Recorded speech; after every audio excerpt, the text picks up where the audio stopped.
வணக்கம் நண்பர்களே, இன்றைக்கி நம்ம பார்க்க போகிற டாபிக் 10th சப்ளிமெண்ட்ரி எக்ஸாம் எழுதின ஸ்டூடெண்ட்ஸில் யாருக்காவது அவங்க எக்ஸாம் எழுதின பேப்பரில் ரீவேல்யூ பண்ணணும், இல்லை டோட்டல் மிஸ்டேக் ஏதாவது இருக்கும் அப்படின்னா, சந்தேகம் ஏதாவது இருக்குது அப்படின்னா, ரீவேல்யூஷனுக்கு எந்த ஃபார்மை ஃபில் பண்ணணும், எங்கே அப்ளை பண்ணணும்னு டீட்டெயிலாக சொல்கிற வீடியோ தான் இது.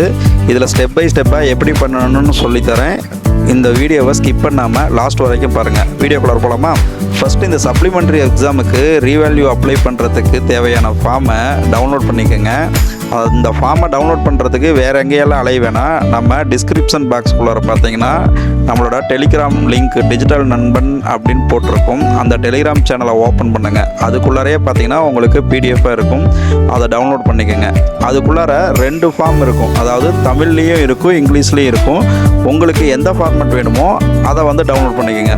இதை எப்படி ஃபில் பண்ணுறதுன்னு ஸ்டெப் பை ஸ்டெப்பாக சொல்கிறேன், அப்படியே ஃபாலோ பண்ணிக்கோங்க. இந்த அப்ளிகேஷனில் ஃபஸ்ட்டு விண்ணப்பதாரரின் பெயர்னு இருக்கிற இடத்துல உங்களோட நேமை எழுதிக்கோங்க. தமிழில் எழுதினாலும் சரி, இல்லை இங்கிலீஷில் எழுதினாலும் சரி, உங்களோட சர்டிஃபிகேட்டில் எப்படி இருக்குதோ அந்த மாதிரி எழுதிக்கோங்க. அடுத்து பதிவு எண் கொடுத்துருக்கிற இடத்துல உங்களோட ரெஜிஸ்ட்ரேஷன் நம்பரை எழுதிக்கோங்க.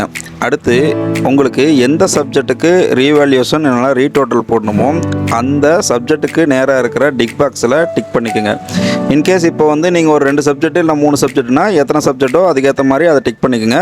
ஒரு சப்ஜெக்ட்டுக்கு 275 ரூபா ஃபீஸ். இப்போ 2 சப்ஜெக்ட்னா அதுக்கேற்ற மாதிரி 550 ரூபா கணக்கில் வரும். அந்த மாதிரி எவ்வளோ அமௌண்ட்டோ அதை ரெடி பண்ணிக்கோங்க.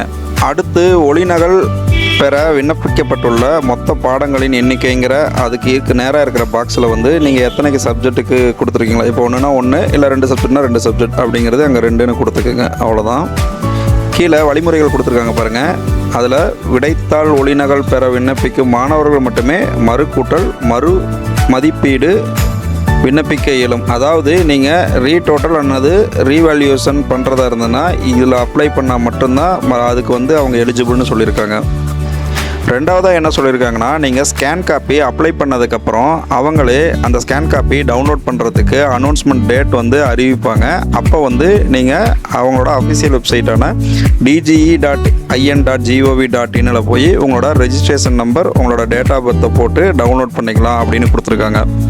அடுத்து உறுதிமொழிங்கிறதுக்கு கீழே இடம், நாள், அந்த இடத்துல உங்களோட பிளேஸு ப்ளஸ் என்ன டேட்டில் நீங்கள் சப்மிட் பண்ண போகிறீங்களோ அந்த டேட்டு, அதுக்கு பக்கத்தில் உங்களோட பேரண்ட்ஸ் சைனும் போடலாம், இல்லை ஸ்டூடெண்ட் சைனும் போட்டுக்கலாம். யார் வேணாலும் போட்டுக்கலாம்.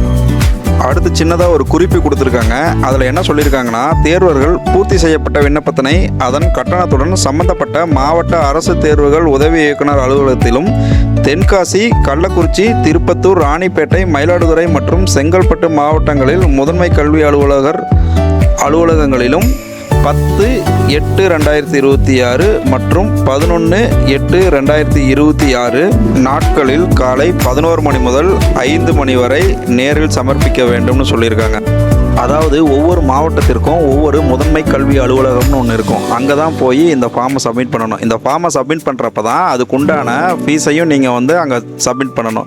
ஸோ இது எங்கே இருக்குதுன்னு தெரியலையேன்னு ஃபீல் பண்ண வேணாம். உங்களோட ஸ்கூல் ஸ்டாஃப் யாராவது, டீச்சர் யாராவது இருந்தாலும் சரி, இல்லைனா அவங்களோட ஸ்கூலோட ஹெட்மாஸ்டர் யாராவது இருந்தால் அவங்கக்கிட்ட கேளுங்க. அவங்களுக்கு இந்த ஆஃபீஸ் எங்கே இருக்குதுன்னு தெரியும். அவங்கக்கிட்ட கேட்டுட்டு அந்த ஆஃபீஸில் உங்களோட அப்ளிகேஷனை போய் சப்மிட் பண்ணிடுங்க. அவ்வளோதான் ஃப்ரெண்ட்ஸ். இந்த வீடியோ யூஸ்ஃபுல்லாக இருந்ததுன்னா தெரியாதவங்க நண்பர்களுக்கு ஷேர் பண்ணிவிடுங்க. அவங்களும் பார்த்து பயன்பெறட்டும். இந்த மாதிரி டெய்லி அப்டேட்ஸ், ஆன்லைன் அப்டேட்ஸுக்கு நம்ம டிஜிட்டல் நண்பன் சேனலை சப்ஸ்கிரைப் பண்ணி வச்சுக்கோங்க. அப்படியே கீழே டிஸ்கிரிப்ஷனில் இருக்கிற நம்ம டிஜிட்டல் நண்பன் டெலிகிராம் சேனலில் ஜாயின் பண்ணிக்கோங்க. இந்த மாதிரி யூஸ்ஃபுல்லான அப்டேட்ஸ் எல்லாம் அடிக்கடி வந்துக்கிட்டே இருக்கும். அதெல்லாம் அதில் பார்த்து தெரிஞ்சுக்கலாம்.